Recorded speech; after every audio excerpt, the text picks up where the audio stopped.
De quoi est-ce que vous allez bien pouvoir parler avec cette femme? Après tout, elle vous plaît, vous avez pris votre courage à deux mains, vous êtes allé lui parler, vous avez peut-être même un date avec elle maintenant. De quoi qu'on cause? Justement, on en cause ensemble aujourd'hui. J'ai 5 sujets à vous partager. Bonjour à tous et bienvenue sur Le Coin Séduction d'Alice Bergelac. Je suis Alice Bergelac, votre coach pour comprendre et satisfaire les femmes. Je vous replante le décor, puis je vous donne un avertissement, puis enfin je vous donnerai les 5 sujets que vous allez pouvoir aborder, mes 5 conseils. Bien sûr, comme à chaque fois sur mes vidéos, vous avez la chronologie. Donc là, au niveau de la barre de lecture, si vous voulez aller voir un chapitre plutôt qu'un autre, vous cliquez à l'endroit qui vous intéresse. Quelques éléments de contexte donc. Cette femme, elle vous plaît et vous aimeriez lui plaire en retour. Mais pour ça, il faut lui parler. Et donc, quand on est dans une démarche de séduction, c'est évident, il y a des sujets qu'il vaut mieux éviter d'aborder. Ça, j'en parle juste ici, j'ai déjà fait une vidéo sur le sujet. Ici, je vais vous parler des sujets que vous allez pouvoir privilégier, des sujets plus faciles. Attention, mettons-nous d'accord, là je vous parle des premiers instants de l'interaction, c'est-à-dire que je vous parle des sujets qui vont vous permettre de créer du lien, d'instaurer du confort, dont je parle beaucoup en sexualisation, playlist ici, formation ici.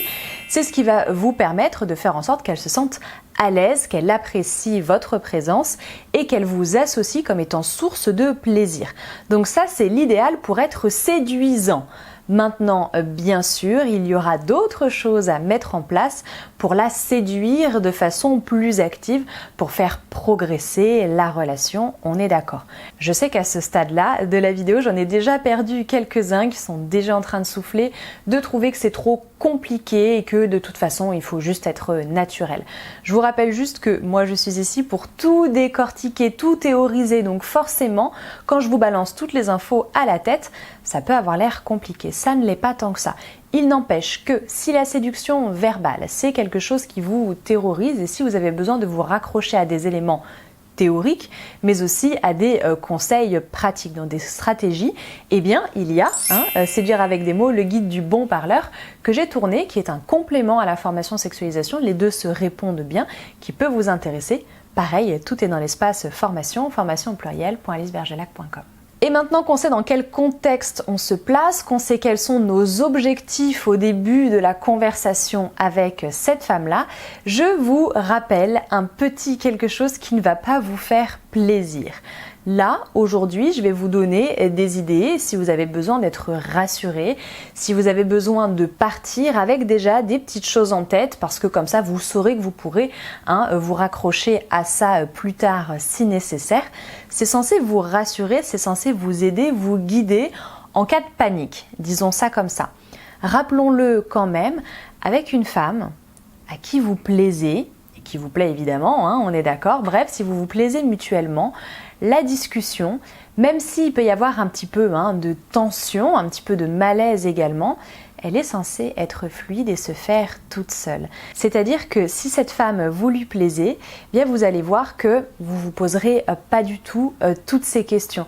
Vous allez voir que tout va se dérouler naturellement, vous allez naturellement trouver des choses à vous dire, des choses qui sont parfois stupides, des sujets que vous penseriez jamais aborder avec qui que ce soit, des choses beaucoup plus profondes également, mais ça va se faire tout seul et pour plusieurs raisons. La première, c'est que vous êtes compatibles, donc tant mieux. La deuxième raison, c'est que cette femme-là, puisque vous lui plaisez, de son côté, elle va également œuvrer pour que ça se passe au mieux avec vous. Bref, de son côté aussi, elle fait en sorte que la discussion soit agréable, elle s'investit, tout est fluide. Très fort signe d'intérêt de sa part donc. Et si maintenant on rentrait dans le vif du sujet, vous allez voir que justement des sujets de conversation, il n'y en a pas 10 000 et je vous le rappelle, on n'est pas là non plus pour faire preuve d'originalité à tout prix. Au moment où vous êtes en train de chercher à séduire cette femme que vous connaissez à peine, vous ne cherchez pas à la mettre dans une position inconfortable en abordant des sujets qui sortent de nulle part et en abordant des choses qui peuvent la surprendre. Il faut qu'elle puisse, elle aussi, rester dans une espèce de zone safe, une zone de confort où elle peut évoluer tranquillement. Vous êtes stressé, elle l'est aussi très certainement, donc inutile de se mettre dans l'inconfort. Du coup, j'ai pas commencé, mais je commence, promis. Premièrement, vous allez tout simplement parler de ce que vous avez en commun, parce que c'est ça qui lie les gens. Et là, la plupart du temps, on cherche souvent uniquement à se raccrocher aux points communs sur ce qu'on aime, ce qu'on n'aime pas, qui on est, nos traits de caractère, etc. C'est une bonne chose, c'est bien, ça, il n'y a pas de souci. Je rappelle juste, d'ailleurs, il y a juste une vidéo ici qui peut vous intéresser. Je vous rappelle juste qu'il ne s'agit pas à chaque fois qu'elle dit quelque chose de lui répondre « Oh, moi aussi, c'est comme moi, je suis tout pareil ». Non, bien sûr, on a sa personnalité, on s'affirme. Bref. Parenthèse fermée. Parler de ce que vous avez en commun, c'est parler des personnes que vous avez en commun. C'est également parler de ce que vous avez en commun là, sur l'instant, au moment où vous parlez. Parce qu'au moment où vous lui parlez, vous partagez du temps, donc une même temporalité, vous partagez un même espace et probablement de mêmes événements. C'est-à-dire que, il se passe des trucs autour de vous et vous avez ça en commun.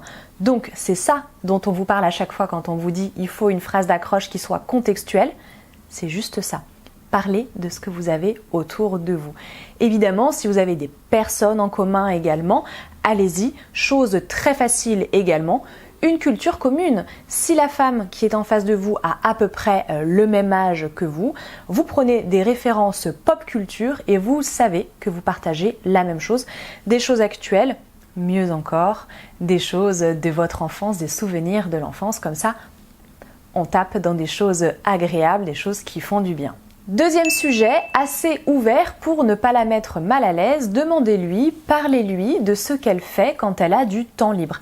Ce qu'elle aime faire ou si elle n'a pas de temps libre, si elle n'arrive pas à se libérer du temps, là c'est un red flag pour vous, d'ailleurs au passage, si elle n'arrive pas à se libérer du temps, comment elle aimerait occuper son temps ?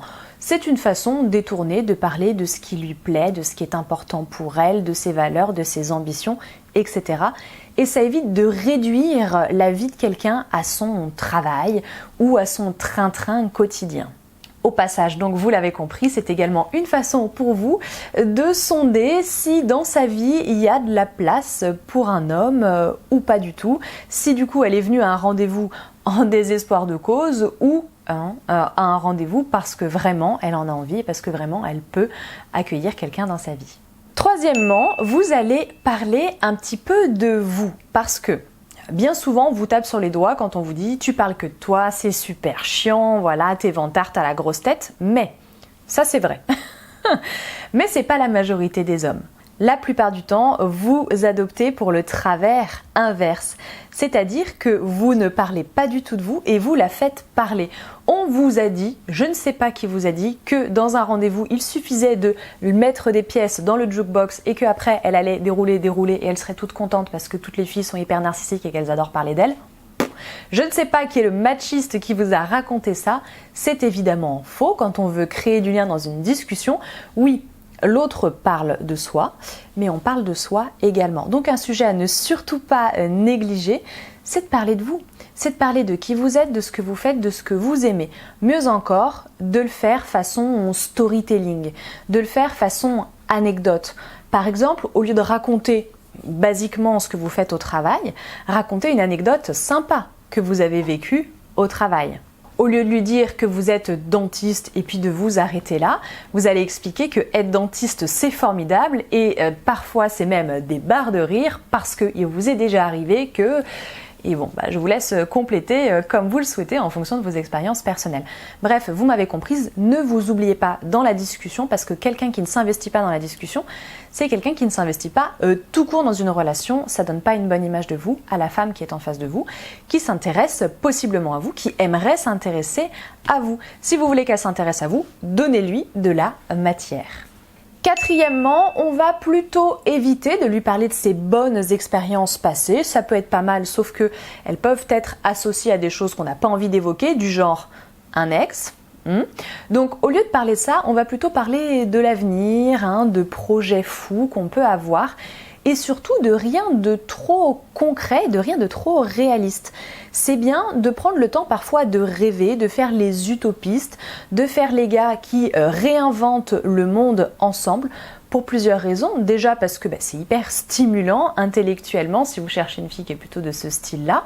C'est hyper, bien sûr, exaltant, enthousiasmant. Donc ça fait intervenir des émotions très positives.